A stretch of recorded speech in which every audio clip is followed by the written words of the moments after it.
Hello, everyone. Welcome.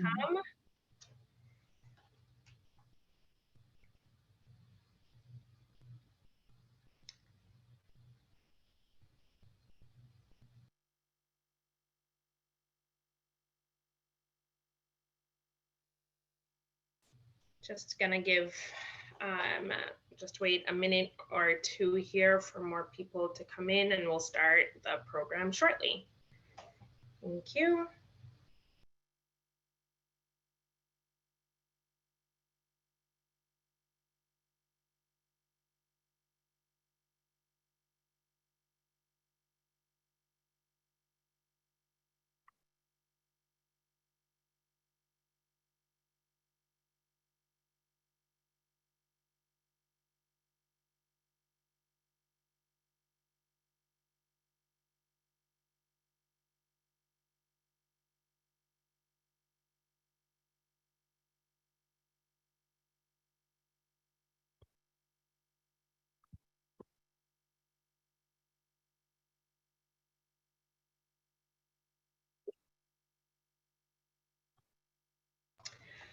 All right, I think we're gonna go ahead and get started. Welcome, everyone. Thank you so much for joining us here today for a wild conversation, sparking the conversations on reparations in Minnesota. My name is Deidre Graham. I am a lawyer at Cargill, and I am an executive committee member of WILD, which is the Wanton Injustice Legal Detail. And I want to first say that this program today is brought to you by WILD in collaboration with the Hennepin County Bar Association. And I'll share a little bit about both organizations here in a bit. So I will be moderating our panel today, and I'll introduce our esteemed panelists in a few moments here. So first, to tell you a little bit about the Wanton Injustice Legal Detail, which we commonly refer to as WILD.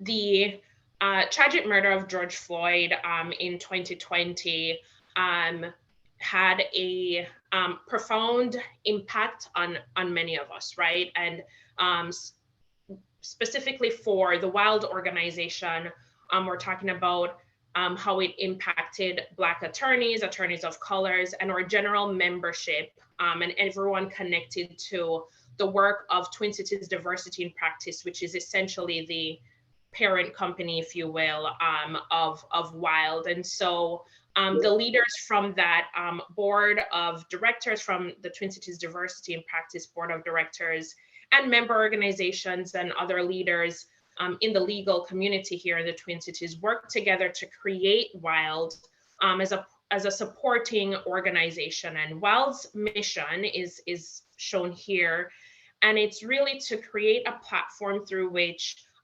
lawyers and members and other legal professionals and non-legal professionals can actively combat anti-Black racism and all forms of racism through direct support of and partnership with existing community organizations really rooted in this work already in our community. So that's a little bit about WILD's mission, and I'm going to turn over to the Hennepin County Bar Association, or co-sponsor for this program. The Hennepin County Bar Association, again, another legal association of legal professionals in our community, really trying to create a space, a welcoming space for lawyers who advocate for the profession, who foster access to justice, and provide, their members with support at every stage of their career. So we want to thank HCBA for partnering with us on this, and a special thanks to Creston Gackel, who is the chair of the HCBA Diversity Committee. So thank you to HCBA for co-sponsoring the program today. Now I am going to give you a little bit of an overview of our program. So we're here today to talk about reparations in Minnesota, and kind of drill down into what we are seeing as one city's work in really sparking this conversation. So the city of St. Paul, the city council had, and we're showing a timeline of events here, back in January of 2021, made the decision and the commitment to stand up a temporary legislative advisory committee, which worked from July of 2021 through June of 2022, to come up with a plan, a reparations plan for the city. And, you know, reparations, just to ground us a little bit, redress the injustices and violence of slavery, racial discrimination, and the resulting inequities in generational wealth, economic mobility, educational opportunities for descendants of chattel slavery in the United States. And as you can tell from TCDIP's mission, WILE's mission, the HCBA, of course, that also bleeds into when we think of pipeline issues in professional spaces as well. And, you know, systemic discrimination there, and inequities there as well. So the city of St. Paul, the council stood up this temporary legislative advisory committee. And in June of 2022, the committee wrapped up its work and proposed to the city council an ordinance that would establish a commission that would in turn implement a reparations program in the city of St. Paul. And next up in the timeline is in January of 2023, the city council is expected to vote on whether or not to accept the proposed ordinance or decline, and then the work would move from there. So we have an esteemed panel here to talk to us about that work, that process. Tryon Cruz, Amber Jones, Jane Prince, and Tiffany Roberson. And I'm going to turn it over to Tryon to introduce himself.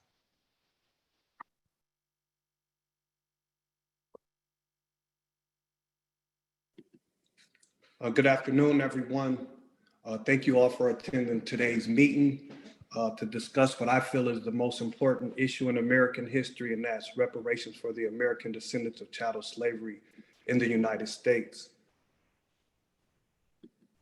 On January 13th, 2021, the St. Paul City Council passed Resolution 2177. The resolution apologized for holding Dred Scott and military slavery at Fort Snelling, apologized for the destruction of the Rondo community via the I-94 freeway, and apologized for committing and practicing institutional racism against its Black residents.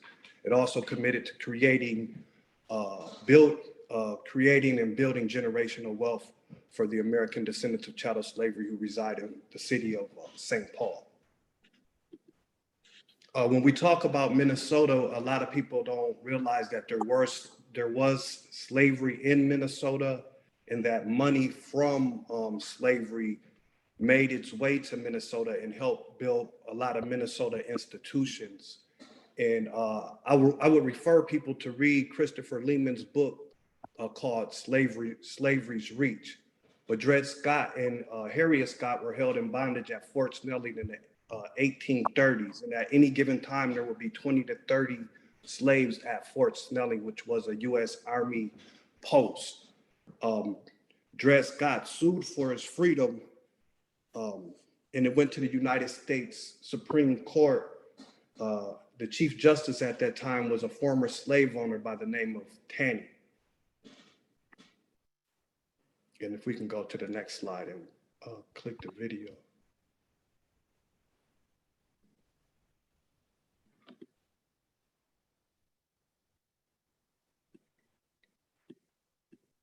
I'm going to pause this for a second, Mr. Cruz. We're going to have the rest of the panelists introduce themselves, and then we can jump into your presentation, okay?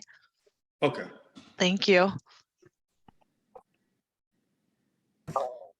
Amber Jones. Yes. Good afternoon, everyone. My name is Amber Jones.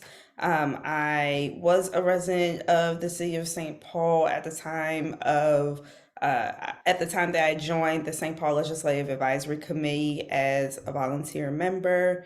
I have lived in the Twin Cities for over 10 years. I currently live in Minneapolis, and I work in community engagement and advocacy work related to the Black community here in Minnesota. So thank you.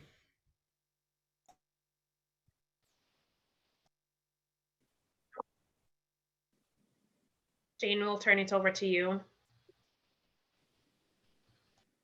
Thank you. I am Jane Prince. I'm a city council member in St. Paul, nearing the end of my second term. And I am one of 7 St. Paul City Council members. I represent one of the city's most multiculturally diverse wards on St. Paul's East Side. I got involved in this issue when I met Tryon Johnson at a conference presenting his proposed St. Paul Recovery Act, a draft ordinance that would create a local reparations initiative for American descendants of chattel slavery in our ward. I was really fascinated with this idea because although this is a national issue and really needs to be addressed and should have been addressed first at the national level, I also know that cities are the laboratories where things can happen that push the issues to move to the state and federal level. And other examples of that are when our city passed a $15 minimum wage ordinance, when we also passed an earned sick and safe leave ordinance. These are labor standards that have not typically been in the city's purview. So I believe in cities being a place that can really initiate this kind of change. Tryon and I worked with Peter Ratcliffe, a former McAllister professor, to start a reparations book group through the Eastside Freedom Library to encourage the larger community to start to learn more about our sordid history of adhering to the horrors of slavery, even as a Northern free territory. And then beyond that, as we were part of the systemic racism that slavery began and perpetrated to discrimination, education, job, economic prosperity discrimination up until today. And to close my introduction, I'll say that work that we started was in the fall of 2019. After May 25th, 2020, and the horrible murder by the city of Minneapolis of George Floyd, Tryon's ordinance came to the fore locally in St. Paul as a way of our city facing the racial ills in our community, and the momentum grew accordingly. And that's what we'll be speaking to today.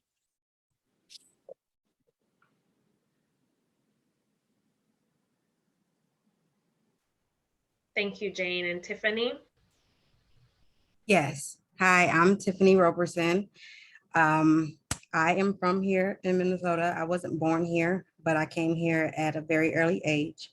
Was raised here, mainly in North Minneapolis. I am right now working as a Safe Harbor Supportive Service Aftercare Trauma Informed Specialist at the Link. Working mostly with young people that's been sexually exploited or trafficked or at risk of being sexually exploited or trafficked.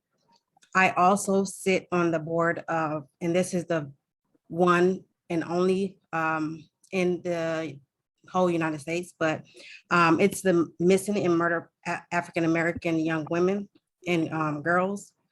So at this time, I'm excited about that because, like I said, it's the first in the United States to even like address this issue. And then also, I am the sister of Jamar Clark. He was a 24-year-old young man that was killed, murdered by the Minneapolis police.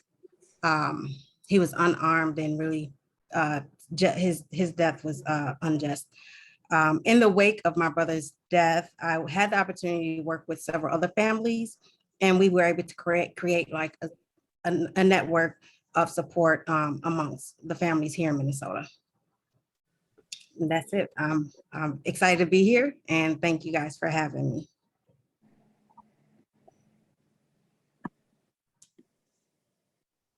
Thank you, panelists, for your introductions. Tryon, we will turn it over to you. I know you started to give us a little bit of background here, but we can pick up where you left off. Thanks. Okay. So on January, where you guys at here? Okay, yeah, if we can start from there.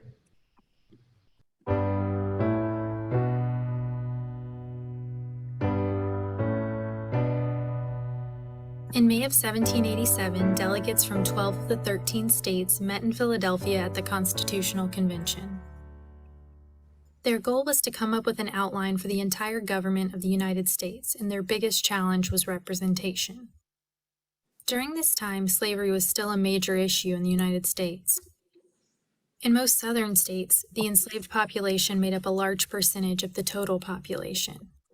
Since a significant amount of their population was made up by slaves, southern states wanted their slave population to count towards their representation in the House of Representatives. The higher the population, the more representatives they would receive. On the other hand, the southern states didn't want their enslaved population to count toward their taxes. The higher the population, the more taxes they would have to pay. The northern states disagreed with the southern states on both issues. There were fewer slave states in the north, so counting slaves in their population would not help many of the northern states gain representation. Secondly, the northern states felt that if the southern states were allowed to count slaves as part of their population for representation, they should also be counted for taxation. The solution was the 3/5 compromise. Each slave would count as 3/5 of a person for both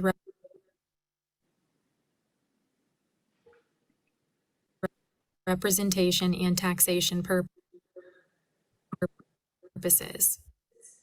Despite the fact that slaves could not vote or enjoy any of the other rights of citizenship found in the Constitution, the 3/5 compromise remained in place until slavery was finally outlawed, nearly 80 years after the signing of the Constitution.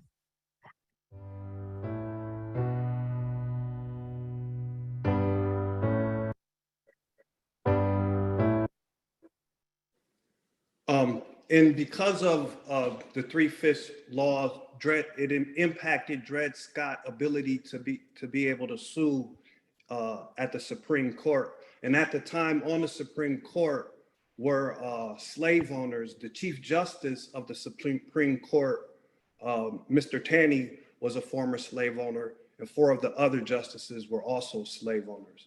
William Aiken was a slave owner from South Carolina and governor of the state. He was one of the richest people in the state. Aiken County, Minnesota is named after him. When the University of Minnesota was having a hard time, Aiken loaned the university some money to help them get back on their feet. When the Civil War broke out, Minnesota made a law saying that the Confederate states can't sue in the state of Minnesota. Aiken was one of the richest slave owners in his state. He had about 700 slaves on about 1,500 acres of land. Joseph Sylvanus Lowry, his name is actually Sylvanus Lowry, was the mayor of St. Cloud. He came from a family of slave owners in Kentucky. He established a newspaper called The Union, which today is called the St. Cloud Times. And St. Cloud has always kind of been known from being, at that time, pro-slavery because of Sylvanus Lowry and some of the people that he would have come up here to visit and buy land and start townships. In 1849, Alexander Ramsey was appointed governor of Minnesota by President Zachary Taylor. In 1862, Ramsey told the Minnesota legislature the Sioux Indians of Minnesota must be exterminated or driven from beyond Minnesota's borders. Ramsey's invested with Louisiana-based slaveholder Thomas Winston in the St. Paul Mutual Insurance Company that also would insure slaves. In 2008, Ramsey County did an anti-racism audit. It found that its policies and procedures harm the people that society fears the most. And we know the people that society fears the most look like George Floyd, Breonna Taylor, Amir Lott, Jamar Clark, Cordell Handy, and many other people who have been killed by police here in the United States. In the audit, it also went on to say that the structure of the county was hierarchical. The governing board was made up of all white constituents. There were clear expressions of identity and purpose throughout the county structure. The county authority was granted and legitimized by the state of Minnesota. So the racism and the exclusionary practices of Ramsey County were legitimized by the state of Minnesota. From the inception of Ramsey County as a political entity in 1849, people of color were intentionally excluded. No evidence was discovered which suggested that Ramsey County wanted to be inclusive of people of color.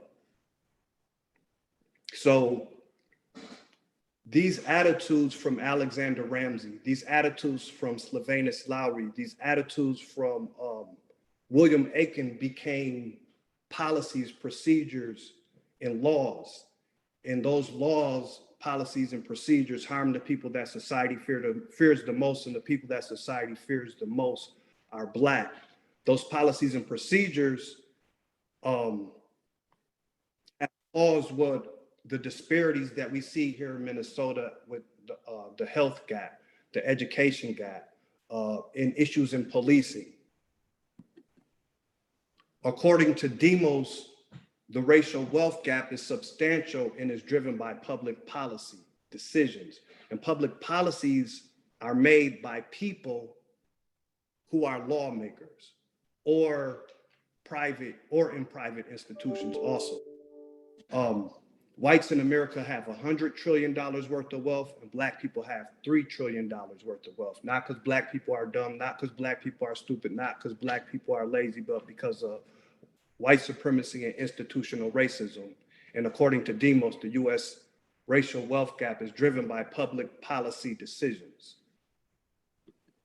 And this is from 2013 through 2017. When we look at the racial wealth gap in home ownership, the wealth gap reflects itself here in Minnesota through home ownership disparities. St. Paul, Minnesota, home ownership is defined as a household living in a space they own and control rather than paying rent to someone else.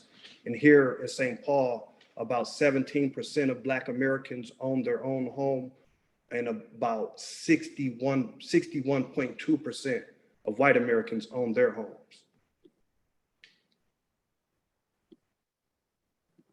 The murder of George Floyd, while we were working on establishing the St. Paul Recovery Act, COVID hit in, and that showed us why reparations now is really important for Black Americans. And then George Floyd happened, and then that just really opened the door for us to, it shed a light why reparations is so important, and also gave us an opportunity to have this very, very important discussion.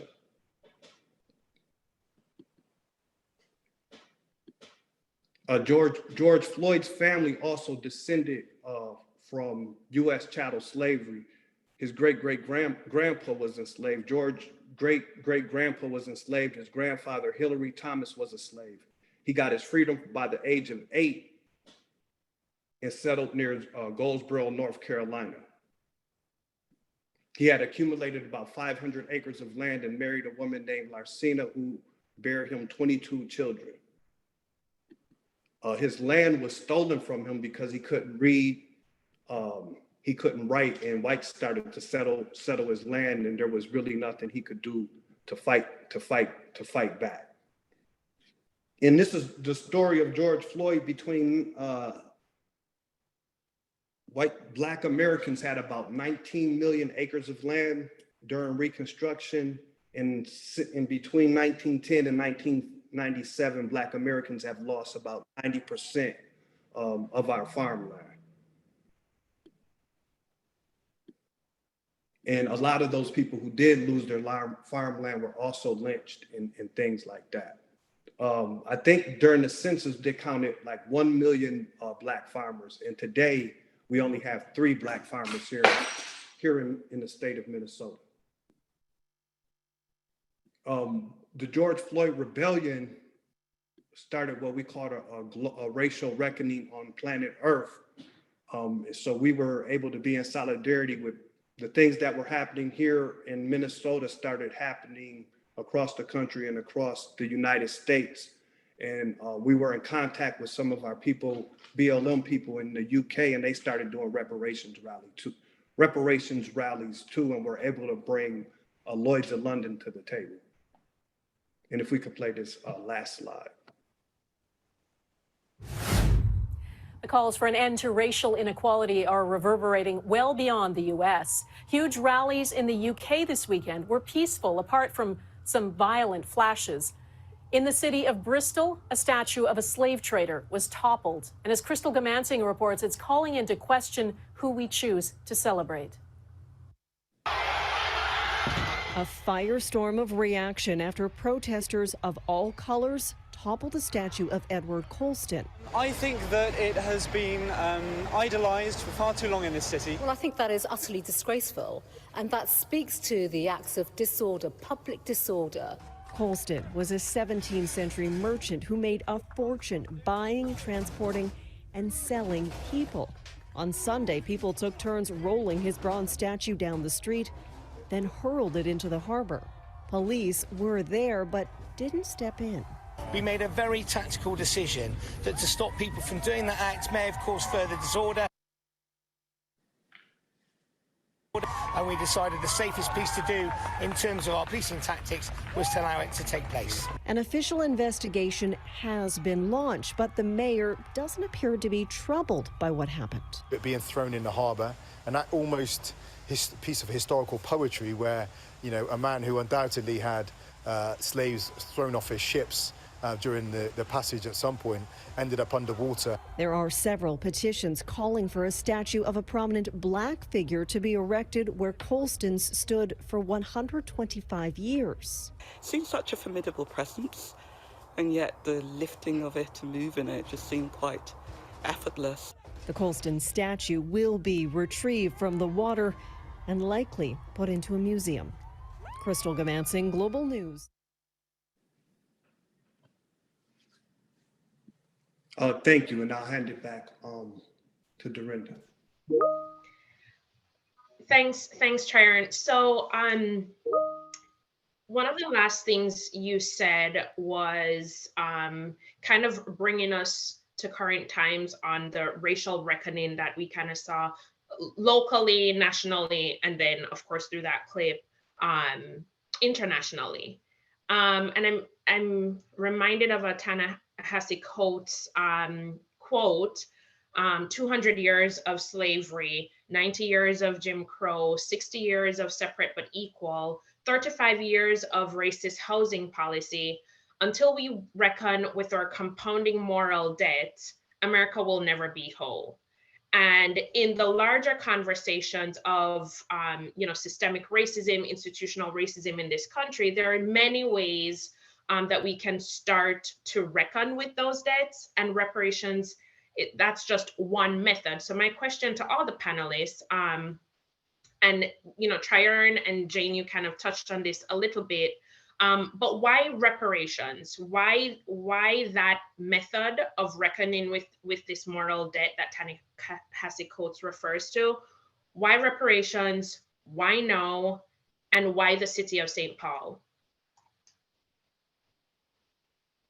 And so if Tiffany, I'll pick you to start, just as a community member engaged with the Legislative Advisory Committee.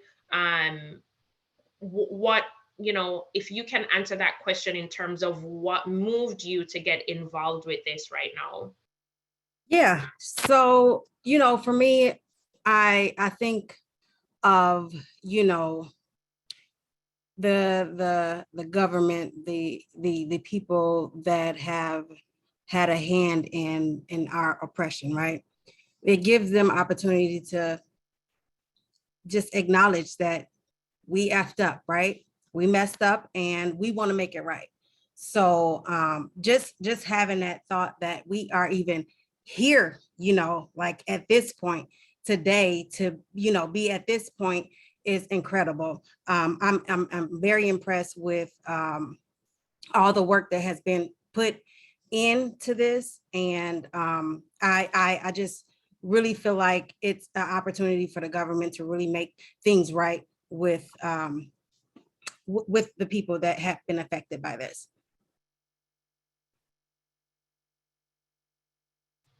Amber, I'll head to you. Yes, thank you, Tiffany, for that introduction. And I want to continue to build off of some of the things that she raised. At the heart of the work of reparations, as she mentioned, is first acknowledgement.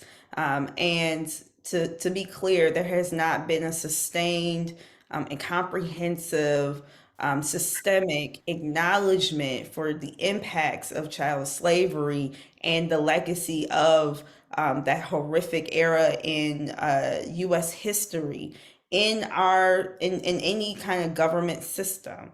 It goes beyond just, maybe a simple statement. It means a commitment. It means a commitment to provide restitution and redress, to repair the harm that has been done, to repair the damage that has been done, to do not just the research and the study, but to also commit the resources necessary to repair that harm, so that we can actually move forward as a country, and hopefully be able to move forward as a country together.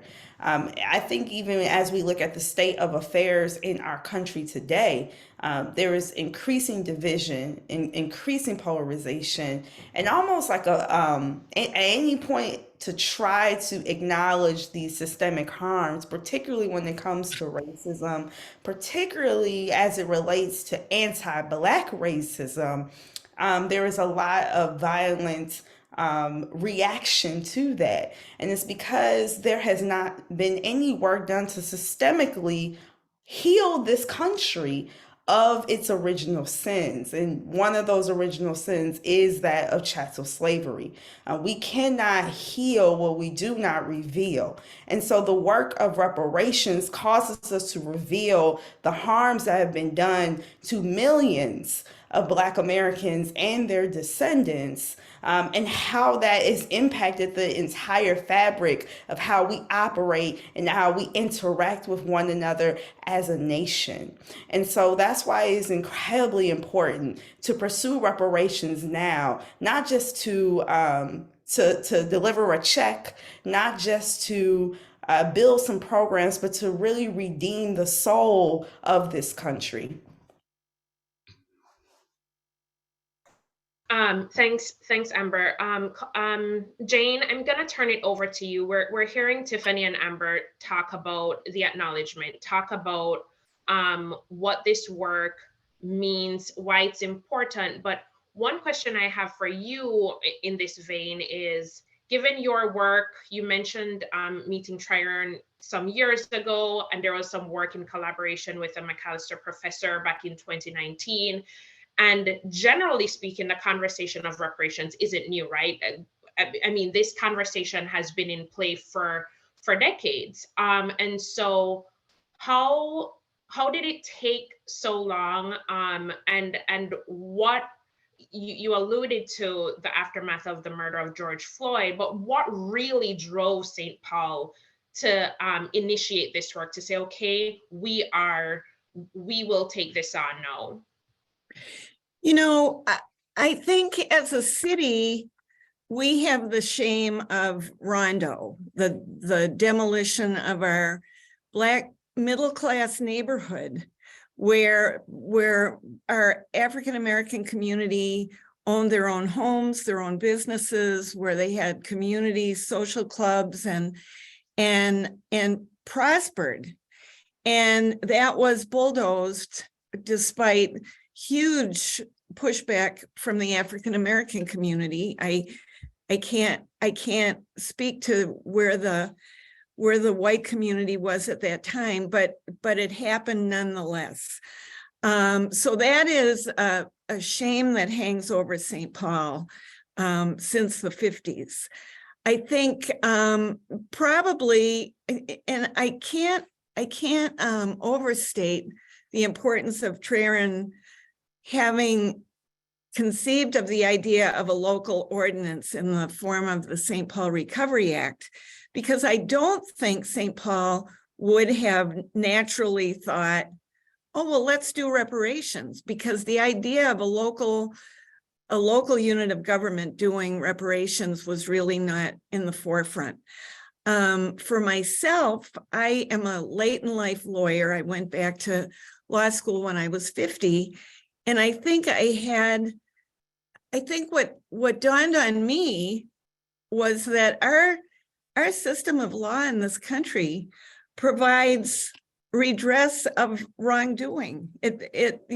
We're supposed to get to sue. We're supposed to be able to bring criminal charges if it's a state, if it's perpetrated by in which the state will fight for the victim, but also our system of tortious remedies.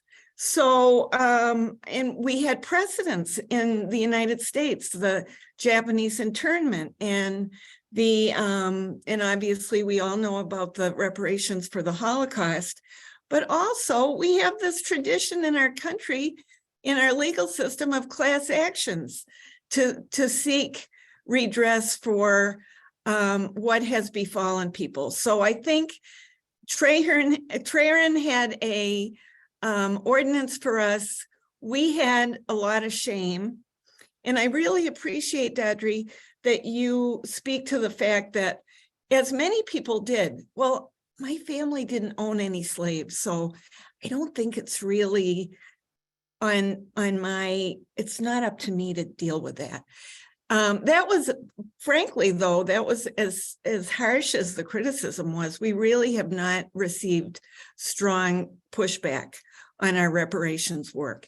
But I think the point was that slavery, to the issue of slavery's reach into Minnesota, and then the history post-slavery of not only not providing 40 acres and a mule, but then as people sought to make their lives and purchase land and stabilize their families and on and on and on, every single movement, Jim Crow, lynchings, housing redlining, housing and business redlining, not providing mortgages, not allowing Black veterans of combat to get the GI Bill. I mean, it just continued and continued. And I think also St. Paul could see that there's been any number of programs that the public sector has tried to do, always avoiding the fact that we have to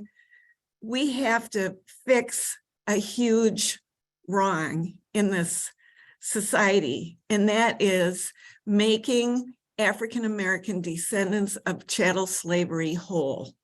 So I think St. Paul came to it maybe ahead of a lot of cities because we had a grassroots organizer who was pushing this. It wasn't a top-down thing in St. Paul. It came up from the community, and I can't stress that strongly enough.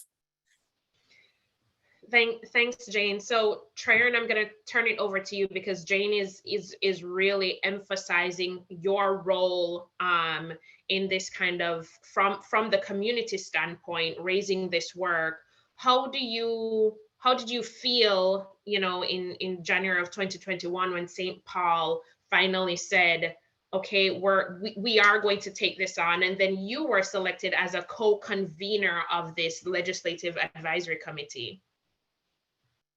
Thank you. And thank you, Jane, Tiffany, and Amber for your expertise on this issue. I thought about General Field Order number 15 that promised 40 acres and a mule. I thought about Queen Mother Moore and other reparationists and even Martin Luther King. So I knew that we were standing and still are standing on the shoulders of giants, and that we have to really complete this work because, again, going back, the racial wealth gap is substantial and is driven by public policy. So a lot of times Black Americans is like, I go to school, I've done everything right, and I still feel like I'm having trouble getting ahead, or things still aren't the way that they should be. So by 2053, the median income, according to Forbes, for the middle class Black family will be 0. So this isn't something that we can play around with. This is like a real serious economic crisis in the Black community. And when it's not our fault, it's the government's fault for the policies and procedures that they're practicing against us. So I knew that, that this was something that HR 40 was presented 30 years ago. And for us to be able to start this work and get it passed within a year, I was just really proud of the St. Paul City Council for its progressive leadership and understanding how important this issue is. So just like how people say we have to address climate change by 2030, for me, I think we have to really start putting a serious dent in the racial wealth gap by 2030. And the only way to do that is through reparations. And again, Councilmember Prince points to a New England Journal of Medicine, a report that says if reparations were in place today, the Black community would not have been impacted as much as it was by COVID-19. Okay, so we are, thanks Tryon and Jane for kind of talking through what it means that St. Paul is really taking up this work right now and the importance of it. Let's drill down a little bit into the process of this legislative advisory committee that was put together to do this work. So Tryon, Amber, what was the process like once that committee was convened? What was your, what steps did you take to get us to the point now where we're talking about a draft ordinance that you've come up with? Sure, I can start. So the city did an open application process for residents of the city across the city to apply to be a part of this LAC, Legislative Advisory Committee. They established this committee by Juneteenth, I believe, of that year, but we started convening later that fall.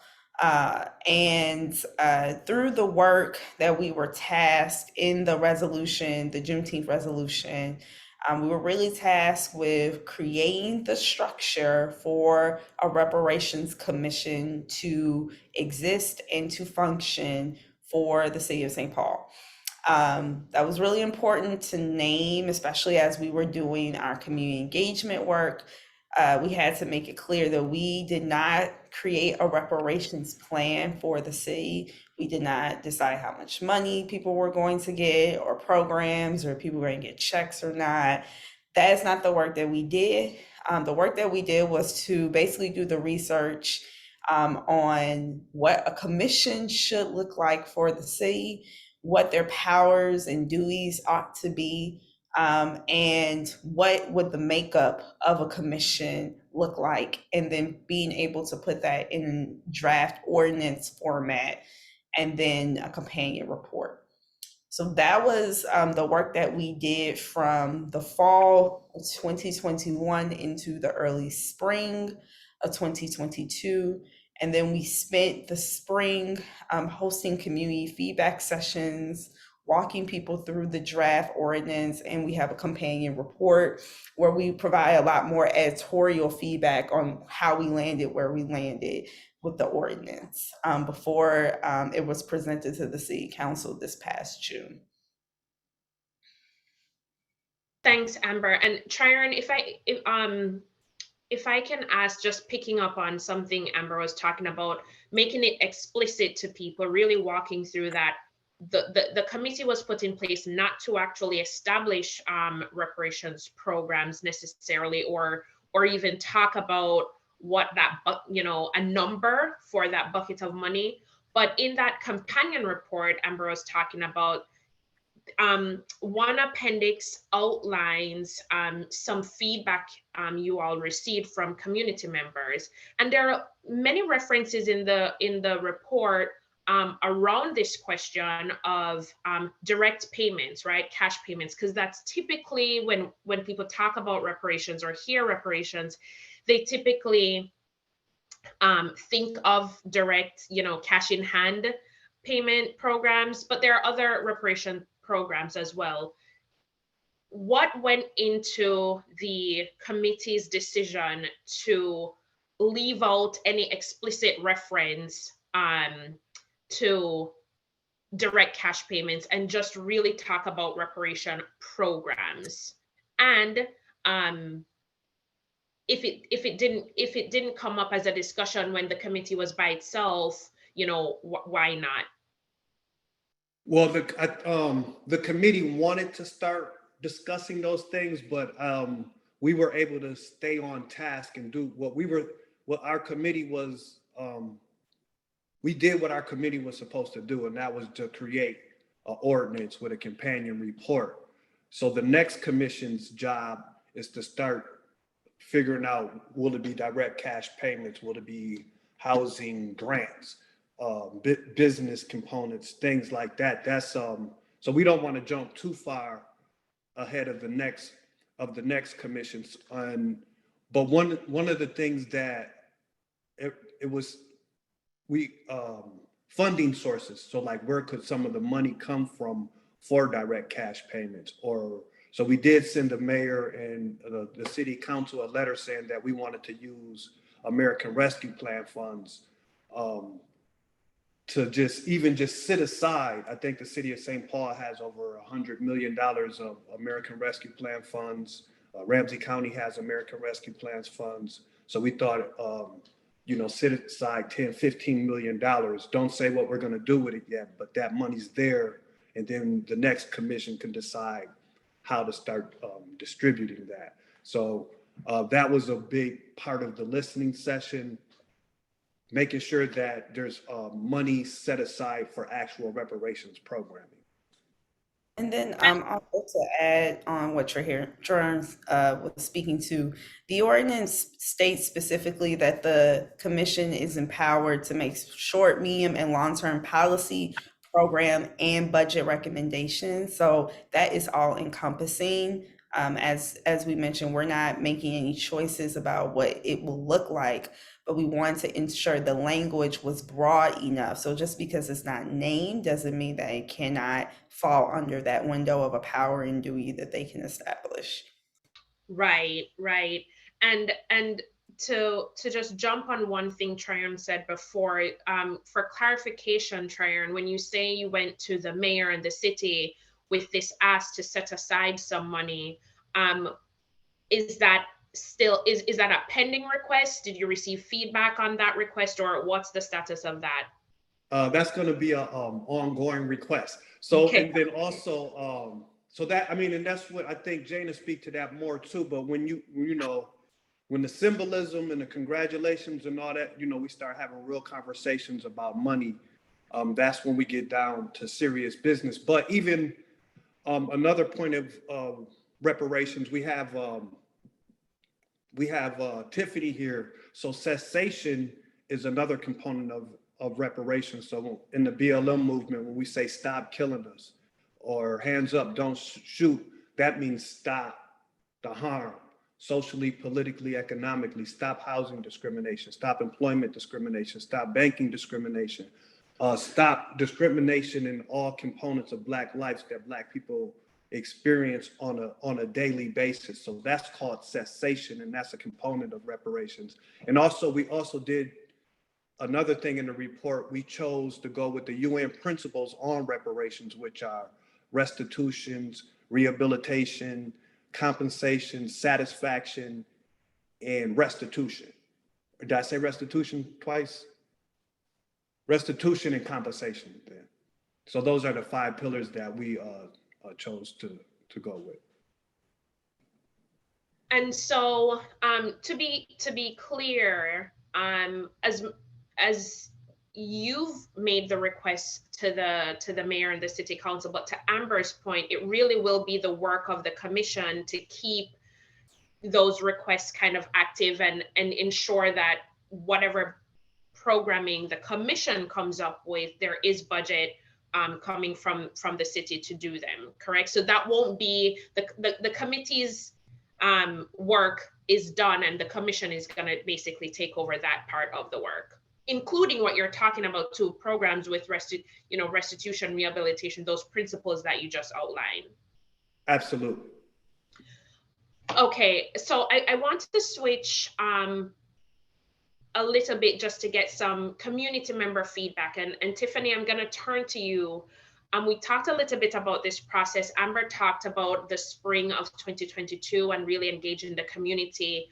And I highlighted just a couple pieces of comments and feedback I saw in the companion report. But what was the process like for you as a community member? What are some of the things that other community members kind of raised as concerns that you think it's important to highlight? Yeah, thank you, Deidre. So one of the things that I found for myself, just actually just being, in the now, right? Just knowing that, okay, it's okay to have this conversation. It's okay to think about these things. It's okay, just being in the mindset of that programmed way of thinking that this is normal, and it's not. And so one of the things that I have just came across my mind is just what that looks like. What does that look like for me? I can't go far back from my grandma. That's it. I don't know anything else. I don't know. My history is gone past my mother's mom. Right. So to have me say, yeah, I'll pay for the ancestral DNA thing to, I don't think I should have to pay for that. I don't think that we should have to pay for our history to be told, for us to know our history, so even just it's little small things like that to be able to even get more, more of my ancestral DNA. Why do I have to pay for that? Why do we have to? Yeah, and so Tiffany, what you're talking about is kind of feedback on the process that Black people, or specifically descendants of chattel slavery as defined in the ordinance, would have to go through to benefit from the programs that the commission is putting in place, right? Right. So that was some of the feedback that came through as well. And so what did that conversation look like? And what would it look like for you as a community member in terms of a good landing place when the commission, if and when the ordinance is passed to establish the commission and they're trying to have those conversations, what would be something you're looking for on this point? For me, it would definitely be a cash out, right? Cash out for one. And also just being able to have that same, the same privileges, the same opportunities and same privileges and the same care that our white counterparts get, right? So just having that, when it comes to, generational wealth, right? Being able to go in the bank without having a problem with, getting pushed back because I'm Black, or I have, I'm African American and this is my history, and so I'm not qualified because of this, right? So just being able to just have that same equal right, to live a normal, and do normal things and have that same opportunities, normal opportunities that our white counterparts have. Yeah, I saw a lot of that come through, and that's generally the intention, right, behind doing this work to create that for Black people in the city of St. Paul. and I'm going to correct myself, descendants of chattel slavery, because I believe, and Tryon and Amber can speak to this, there was some feedback around definitions in the ordinance, and ensuring that it's clear that the ordinance and the reparations programming would be geared towards descendants of chattel slavery, as opposed to broader groups of Black people. And, you know, when we think of issues like immigration, migration, and to Tiffany's point earlier, in terms of tracing and things like that, just being mindful of where the definitions come into play for the ordinance. One more thing, Tiffany, I want to ask you before I move on. Commentary on community feedback in the companion report talked about the juxtaposition of general distrust of government, but also now leaning on the government to move this work forward, right? The government has, the city council has made this step in what seems like to you, Tiffany, in the right direction, and you're glad that this work is happening. And how do you feel about that and the tension of, general distrust of government? That's something that, that's something that has been an issue, and I don't feel like, then this is just my personal opinion, I don't feel that the government is going to take this as we would like them to, right? So I don't really trust that they'll have our back the way we really need them to. I don't really give a whole lot when it comes to having to lean and depend on the government. I really am excited about just knowing that this is a community-led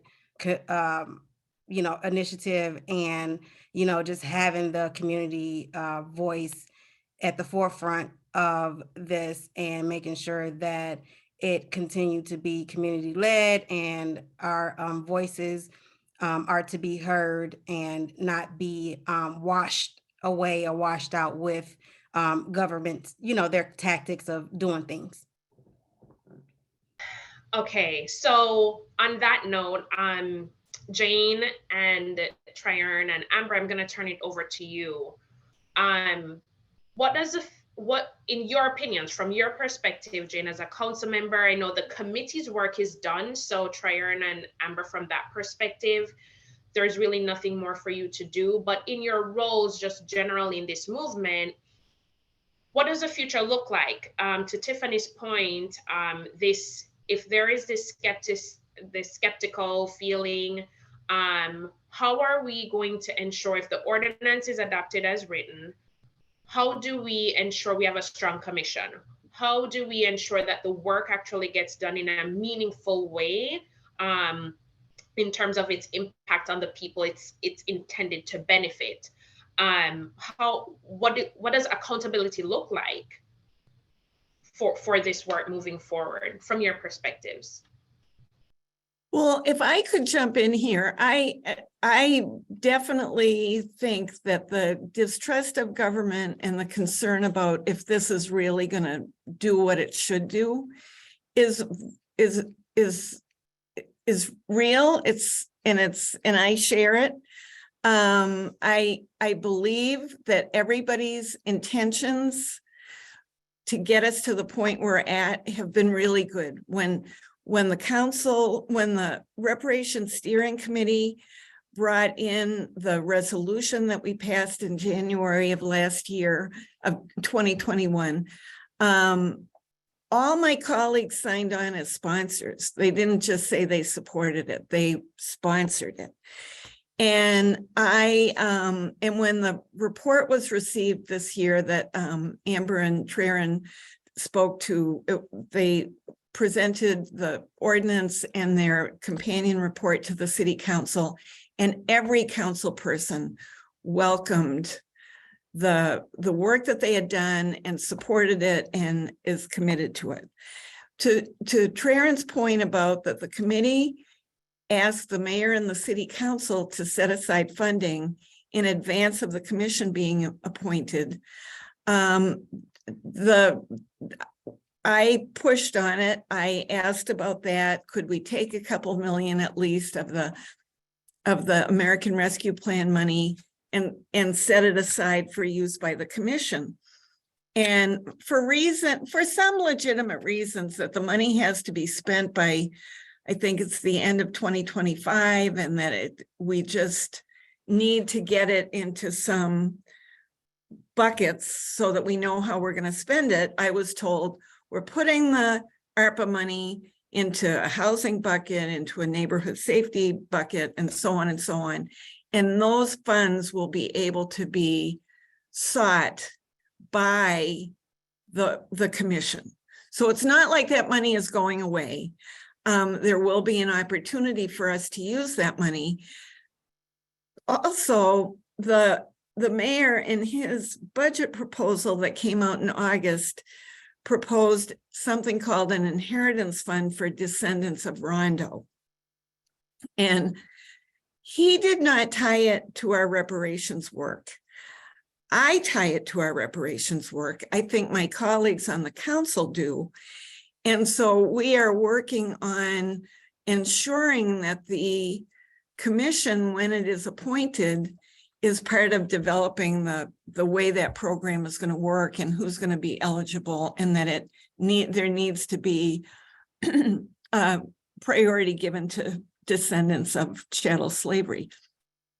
So I was on a call about 6 months ago with several of the cities that are engaged in some kind of reparations work. It was hosted by Northeastern University. And what was said by everyone is this wasn't as hard as we thought it would be to get our governments to act on. But the concern was when the rubber meets the road, when we're talking about money going to people in the form of reparations, it's going to get a lot harder. And none of us are at that. Well, I shouldn't say none of us are at that point yet. Evanston has made housing grants that are reparations grants, to $25,000 grants to descendants of slavery who to use on housing down payments, housing stabilization, housing rehab, whatever. So that's the first one that I'm aware of where funds have been spent. But I share the concern of everybody on this call that this is going to be a continuous area of all of us really pushing hard, because we all know that there have been tons of government initiatives that just kind of get announced and they sound really good, and then nothing really happens and nobody's held accountable. So this is one of those times where everybody needs to be really, really intentional about keeping in touch with elected officials and people in the community to make this an effective effort. I'll say one last thing. After the riots and fires and so forth following George Floyd's murder, I heard an interview with an African-American activist on public radio. And she said, I hope people understand, I hope that this state and the cities understand that we are not going to sit idly by anymore when these things happen. You now see what we will do if this continues. And I felt like that was a really powerful message, that we are not going back. We cannot go back before George Floyd and let programs just piss away money without making a difference. So and I take responsibility too. I mean, there are weeks that go by that I think, man, I hope this is all going to work, but man, I should probably be doing some more stuff on it. So I think we're just, I mean, to be perfectly honest, we need to be held accountable, really, really held accountable. And the community has got to make clear that they're not going back and that this is a commitment that has been made by the city of St. Paul. Thank you, Jane, for naming the need for continued accountability on the city. And I do agree with Tiffany and her skepticism. We should always have a very healthy level of skepticism when it comes to anything coming out of government systems, just because of the legacy that Tryon shared. Our government entities have been built and we're benefiting from child slavery. It's ingrained in the way it operates. It's ingrained in the mindset. It's ingrained in the way that it interacts with its citizenry. And so from a philosophical standpoint, we should always have that level of skepticism. And I do agree. There hasn't been a lot of pushback now, but there will be sustained pushback when the conversations turn to what does reparations actually look like. And I want to name this specifically for the legal community because we had a very real conversation on the committee about how can we protect at least this ordinance from legal challenges, how can we protect this work from legal challenges, having a legal eye and opinion on this work is going to continue to be very important.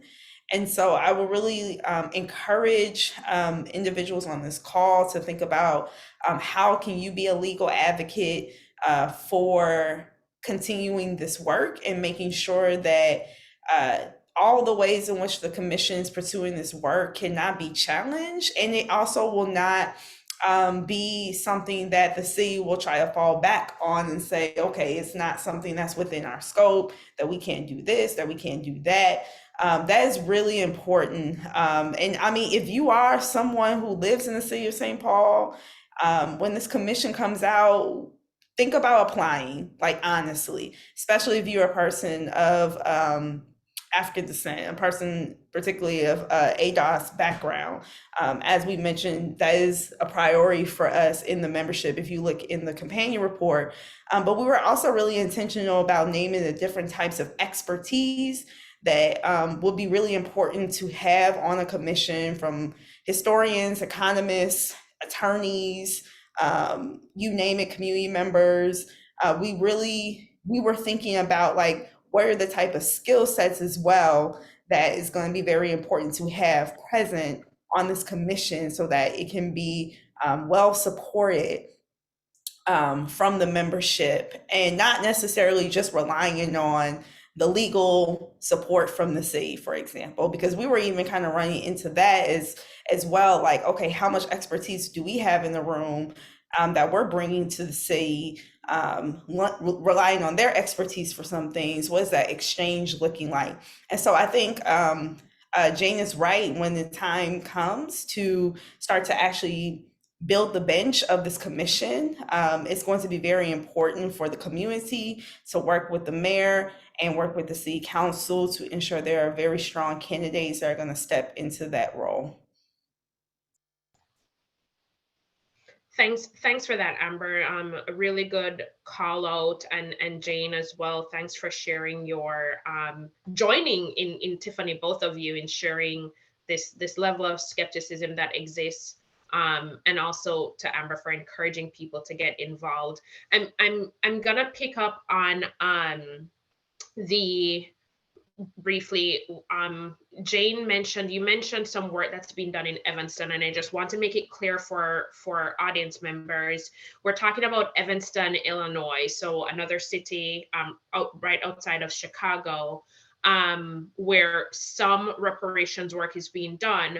And I want to join that point with a question from an audience member. So Jane or Tryon, if you can talk about the Minnesota Migration Act. So we're talking about St. Paul kind of being the city at the forefront of reparations work in Minnesota, but how does that work relate to the Minnesota Migration Act, I think, and another, I think through the Minnesota Center for American Descendants of Slavery, there's another kind of bill that was introduced and established. Not sure what the status of those efforts are in Greater Minnesota, and if you can comment on that. Well, the Minnesota Migration Act is basically an extension of the St. Paul Recovery Act at the state level. Minnesota has the biggest racial wealth gap in the country after Washington, D.C. in Wisconsin. And again, the racial wealth gap is driven by public policy, not by the people. So that's why it's important for us to start working on the Minnesota Migration Act at the state level. And the Minnesota Migration Act also calls for modern day lynching and modern day anti-lynching legislation. It acknowledges what happened in Duluth. It acknowledges what happens with interstates here in Minnesota, Rondo, but also 35W and how that impacted the Black community in South Minneapolis. So that's the Minnesota Migration Act at the state level. We had our first hearing with that, I think, back in March. Ms. Prince was there. That was authored by Representative John Thompson in the House, and was also sponsored or co-authored by Sandy Pappas, Omar Fattah, Barbara Stewart Johnson, and one other person in the Senate. So when that, we'll looking forward to advocating and getting that passed also in 2023. And or even having the governor do an executive order on it too.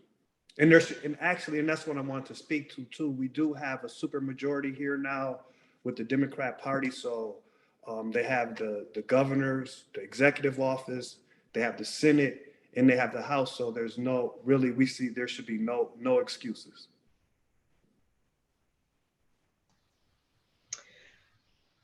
All right, thanks, Tryon.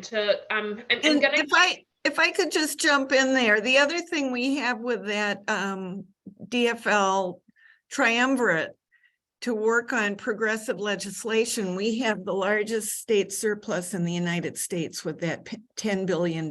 So we are in a really, really fortunate time to make some real change in our state. Great. Great. And Jane, to your point, then if we're well positioned to make some good changes, to your point earlier, it's important that we're all finding ways to hold the city accountable, if and when the ordinance is passed, hold that commission accountable to really pushing forward this program in the city of St. Paul. And I'm going to give our panelists a chance to just provide any closing comments, but I wanted to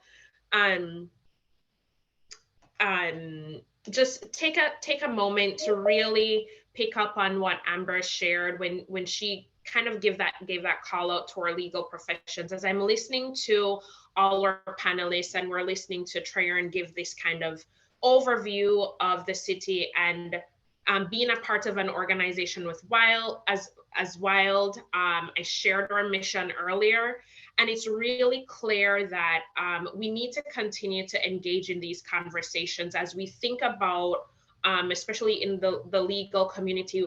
One of the things that we struggle with and we talk about often is kind of the representation of Black legal professionals, right? Black lawyers.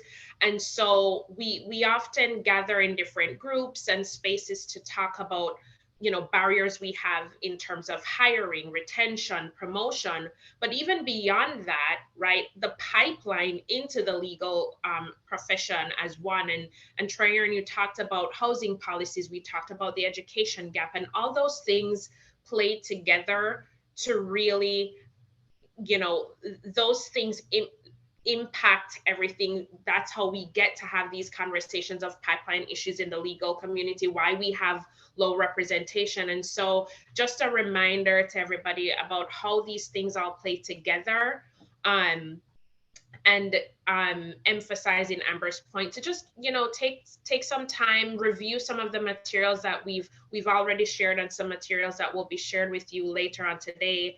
and see how you can get involved in either, you know, the HCBA's work, WILD's work, and the general reparations work that's happening in the city of St. Paul, or other things that will help with how Tryon's put it, kind of the not just the restitution part, but some of the principles, some of the policies and different programs in other areas that we can really work on to address general systemic racism here in our backyards. So with that, I'm going to turn it over to the panelists, and we'll go. Jane, you're on my screen, so I'll start with you for closing comments. Yeah, thank you so much, Dodri, and thanks to the WILD for hosting this.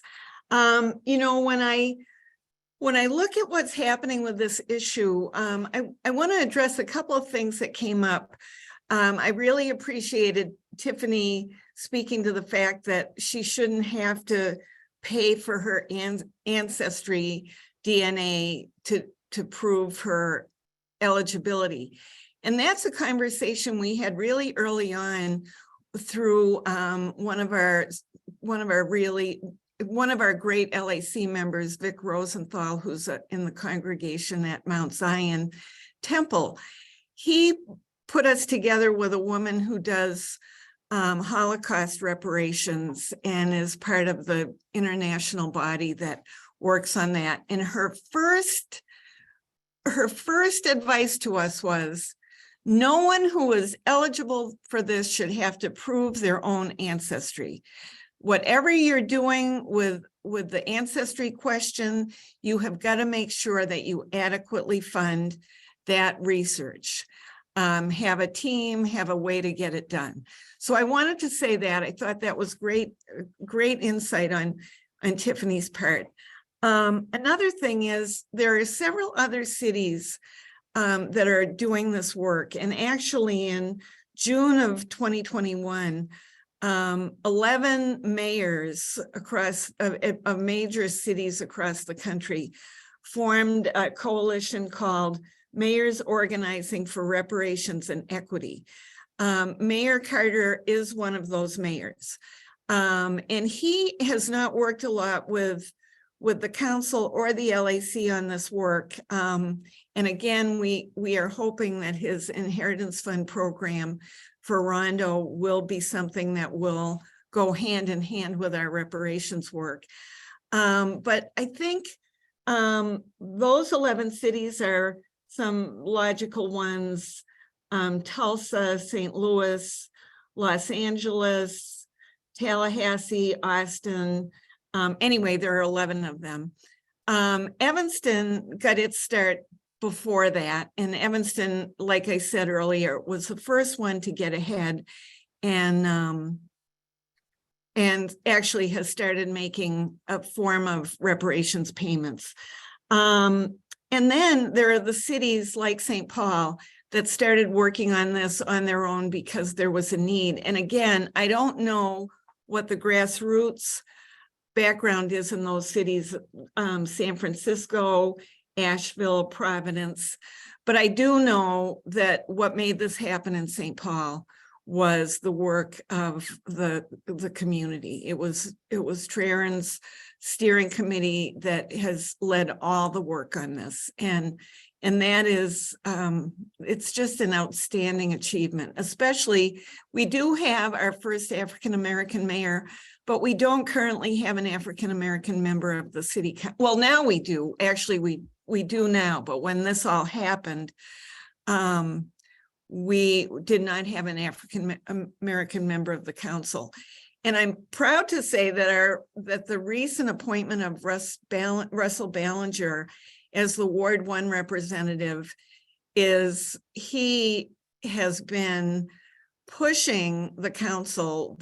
We had hoped to get this ordinance passed in November, and we now have had to push it forward into December. And Russell is going to help us ensure that this isn't pushed off again. Finally, I have no doubt that it will pass, and then we have to work for it to work. But I wanted to close on the legal side of things. we talked about that there have been some examples of reparations made in this country and other kinds of legal precedents like class action suits and so on and so on.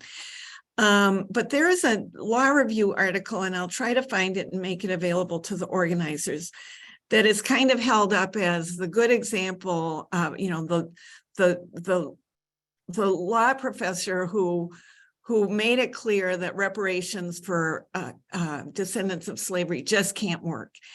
And and it's really interesting why he says it won't work. But one of the main ones is it would be so impossibly hard to administer. So it's just there are so many people that would qualify and so many wrongs that have been done. And I just thought, if that isn't just a case for exactly why we need to do it, that it's too big of a problem and it would be too hard to do. So I'll find that article and get it to the organizers. Anyway, thank you all. And to Amber's point, we need lawyers working on this issue. So please join us. Thanks, Jane. Amber, any closing remarks? Thank you all for having me on this panel. I remember applying for this committee literally the day the application was due. Literally found out the day it was due and wondering, what journey could come out of it. And I've just been extremely blessed to continue to move forward this work and have one small piece of the pie. And I think it's really important to invite as many people to support this work as possible. As I mentioned at the beginning of the program, this is really about how we redeem the soul of our nation. And it really starts from our backyard. It starts from one-to-one connecting with each other, really being able to move hearts and minds, and really being able to hold ourselves accountable to a higher standard than the standard we have placed on ourselves. So I am really grateful to continue to advocate for this work, and thank you all for your interest and hopefully your enthusiasm to continue to move forward the work. There are upcoming public comment sessions in next month as the ordinance is being prepared for a vote at, I think, the beginning of the year. And so it's just really important, if you are a resident of the city of St. Paul and have support for this ordinance, to please provide public testimony. That's going to continue to drive a strong case to continue to support this work. Thank you. Thanks, Amber. And that hearing that you're talking about, that's on December 21st, correct? Okay. Yeah. Tiffany? Yes. Thank you all for having me today. It has just been really incredible to just, soak up all of the information and knowledge that I've gained today. I'm fairly new to this this conversation and this initiative, and so I'm just being transparent. I'm learning as I go, right? And so just being in this space is it feels really good. And then also too, I want to point out that this is something that we want to take to other parts of Minnesota, right? Like Minneapolis and other areas. And I have, stepped up to bring this to Minneapolis. And we've had conversations, me and Tryon have had conversations to mimic what has been done in St. Paul and bring it to other parts. So I'm excited to be jumping on board and to learn more and to be in this space and to continue to encourage people to get involved, get educated, and just let's get this work done and let's do it. I'm super excited. So thank you guys so much for having me. Tiffany and Tryon. Thank you. I'd like to thank all of you guys, everyone, for participating today. I'd like to thank WOW and the Hennepin County Board Association for hosting this and facilitating this wonderful event. Minnesota is the best place in America to live if you're white, but one of the worst places to live if you're Black. So we think by the way we can change that dynamic is by bringing forth reparatory justice policies like the St. Paul Recovery Act and the Minnesota Migration Act. So if you guys could, Amber has put the information for our hearing for those who, if you guys can come and support, send letters of support to the St. Paul City Council. Also, with the Minnesota Migration Act, if you can contact your state senator and your legislature and tell them that you support House File 3850 or 3981 in the Senate. And then also for our St. Paul hearing, you can send letters to the City Council and to the mayor saying that you support the St. Paul Recovery Act. And I just want to mention that we need to really make sure that we're teaching our next generation about the racial wealth gap and why it exists. Colleges like Brown University, Columbia University, Dartmouth, Georgetown, Harvard, Johns Hopkins University, Princeton, Rutgers, University of Virginia, and Yale University all have connections to the peculiar institution of U.S. chattel slavery. So let's come together and start addressing the harms in America's first original sin. All right, thank you. Thank you to our panelists. Thank you for being here. Thank you for all the work you're doing. And thanks for sharing, the information of this work with our audience. Thank you to the audience members for joining us today over, I guess, typical lunchtime, but a little extended lunchtime here. Thank you all for being here.